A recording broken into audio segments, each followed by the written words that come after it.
Gisèle Rounsounou Azandegbe, connue pour son activisme au sein du parti politique Union progressiste, n'a pas fait les choses à moitié dans le cadre de la Journée internationale de la femme.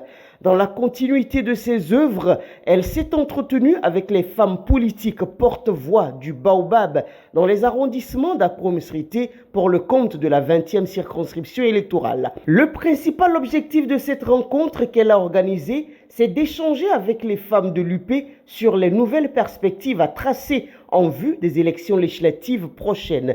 Déterminée, dévouée et engagée sur la question de la représentativité de la gente féminine à l'Assemblée nationale, le CA de Vacon et les femmes UP de la commune d'Akromsrité ont mené de profondes réflexions sur les stratégies à mettre en œuvre pour faire forte impression lors de cette échéance électorale prévue pour 2023. Les enjeux de ces élections législatives, les grandes actions en préparation et les méthodes efficaces pour une forte mobilisation des femmes constituent les principaux points autour desquels se sont articulés les échanges.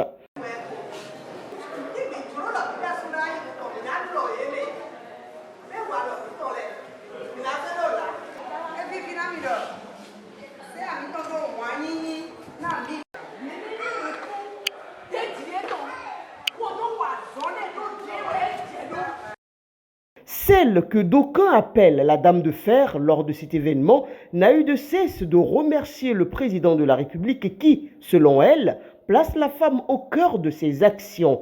Les nombreuses réformes qu'il a engagées satisfont les femmes et prouvent à suffisance que les paradigmes changent. D'abord, je tiens à remercier le président Patrice Talon pour les réformes actuelles qui permettent aux femmes d'être au moins 24 et à l'Assemblée désormais. Et donc, si nous faisons encore un peu plus d'efforts, nous aurons plus que ça. Donc, je tiens à lui dire merci d'abord. Gisèle Rounsounou Azandegbe a également appelé le chef de l'État à continuer dans la même dynamique pour des résultats encore plus encourageants. Occasion pour le Baobab féminin de Misrité de saluer les efforts que n'a de cesse de consentir l'Union progressiste pour que les femmes bénéficient d'une plus grande visibilité. C'est la preuve, selon ses mots, que l'UP tient à améliorer les conditions de vie de la gente féminine. L'UP, d'abord, est le plus grand parti. Et si je suis ici aujourd'hui, je dois ça à l'UP. Sans l'UP, personne ne peut me connaître aujourd'hui. Donc, là où je suis, en tant que femme, la seule femme d'ailleurs de la 20e circonscription électorale et encore de Akromsrité, mon objectif c'est de traîner les femmes à aimer la chose politique, à venir, à se battre pour l'évolution de l'Union progressiste, pour l'enracinement de l'Union progressiste. Et comme je l'ai dit, mon rôle d'abord, c'est de contribuer à l'autonomisation de la femme, ce qui fait partie de la vision de notre parti. La belle preuve, il y a un projet qu'on appelle Connaître le Bénin, que les membres du Bureau national ont initié, ce qui permet aux femmes de se parler. Moi-même qui suis ici, j'ai accompagné les femmes d'Ivaï, les femmes de Lokossa, à Natitengou. Je sais ce que c'est. C'est vraiment un projet noble, un projet à encourager. Et ça permet aux femmes d'appeler à apprendre beaucoup de choses. Et au retour, nous sommes là pour partager avec nos sœurs qui n'ont pas eu la chance d'être avec nous. Le chef d'arrondissement de Vacon, fidèle à ses habitudes, a fait preuve d'un leadership qui force l'admiration au cours de ces événements. Son objectif étant d'impacter significativement le quotidien des femmes à travers ses œuvres, elle ne ménage aucun effort pour y arriver d'ailleurs. Nombre de ses projets pour l'autonomisation de la femme portent déjà leurs fruits. Les femmes de Vacon bénéficient considérablement de son appui dans la concrétisation de leurs rêves. J'ai appris aux femmes de Vacon à fabriquer du savon liquide. Pour moi, c'était un petit jeu. Mais ces femmes arrivaient à la maison, se sont rassemblées en de petits groupes et ont répété ça. Elles m'ont invité à la dernière minute, mais j'étais occupée. La deuxième fois, elles m'ont invité, j'étais obligée de partir. Mais laissez-moi vous dire, elles étaient tellement contentes. Ça a permis à certaines femmes qui ne faisaient rien de se prendre désormais en charge et en vendant ces litres de savon liquide, elles gagnent au moins quelque chose, ce qui épate au moins leur famille. Donc c'est quelque chose qui me fait ma fierté. Un jour, j'ai appris aux femmes à faire du yaourt. Ma secrétaire à l'état civil était là, elle a suivi. Elle a la chance, un jour, les prêtres étaient venus, elle a fabriqué. Mais depuis ce temps, il n'y a pas 7 semaines, elle n'en fabrique pas. Et elle gagne un peu d'argent. Donc c'est déjà une fierté pour moi. Mon rôle, c'est d'emmener les femmes à être autonomes, d'emmener les femmes à s'intéresser à l'union progressiste. Et là, sous le baobab, il fait bon vivre. De leur montrer que le baobab, c'est là où les femmes doivent aller pour avoir de l'autonomisation, pour être épanouies. L'égalité des sexes aujourd'hui pour un avenir durable, c'est le thème de la GIF 2022. Un thème qui, selon Gisèle Roussounou-Azandegbe, s'inscrit dans une dynamique donnée. Celle qui consiste à donner les mêmes chances à l'homme et à la femme, de sorte qu'ils aient les mêmes avantages et assurent la préservation des acquis pour les générations futures. Quand on parle d'égalité, selon moi, la femme désormais peut mener les mêmes activités, même métier que l'homme. Ça ne veut pas dire que la femme à la maison porte le pantalon et l'homme le paille, non. La femme est capable de faire beaucoup de choses mieux que les hommes. Comme les hommes, nous devons tout faire. Avant, comme on l'a dit dans nos communications, la femme est celle qui reste à la maison. Mais aujourd'hui, quand tu es femme, tu restes à la maison, c'est un problème. Tu ne pourras pas t'épanouir. L'épanouissement, c'est soi-même.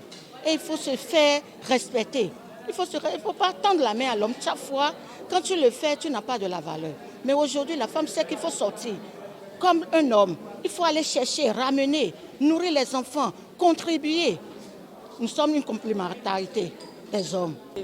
Je suis content par rapport à l'invitation que je suis au sein de l'UP. Je vais dire que je serai un client fidèle, un citoyen fidèle de l'UP. Parce qu'ils ont trop fait. Partout où moi je passe, je vois qu'il y a toujours la présentation des femmes au sein de l'UP. Et ici, lorsque nous sommes venus ici aujourd'hui, on nous a parlé comment on peut faire, comment on peut rester dans nos familles. Pour qu'on dise que toi tu es une femme, tu ne peux pas sortir pour aller à tel endroit.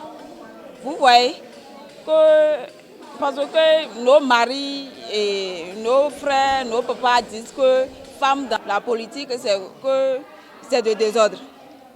Or, on nous a appris ici de savoir comment gérer nos foyers d'abord. Parce que c'est les hommes là qui vont nous aider à gagner là où on veut aller. On a quitté loin, on veut aller loin. Donc, nous devons beaucoup faire. Parce que nous aussi, nous les femmes, on veut être président de la République. On veut être les ministres. D'abord, je suis très contente. Je remercie quand même nos autorités à divers niveaux pour cette organisation. Parce que la Journée internationale de la femme, ce n'est pas pour la première fois que nous fêtons. Mais pour cette année, on a eu une organisation spéciale. Et ça m'a beaucoup émerveillé. Parce que nous commettons des erreurs. C'est-à-dire on confond souvent la Journée internationale de la femme à la fête des mères. Alors que quand on dit Journée internationale de la femme, c'est une journée de réflexion pour penser aux droits de la femme. Aujourd'hui, je suis très contente pour l'organisation de notre gouvernement qui veut une représentativité effective des femmes dans les instances de prise de décision. Je veux que nous, femmes, nous nous mettons au travail et que nous prouvons vraiment au président Patrice Talon que nous pouvons faire le job. Je tiens à dire merci à la CA, à sa bravoure.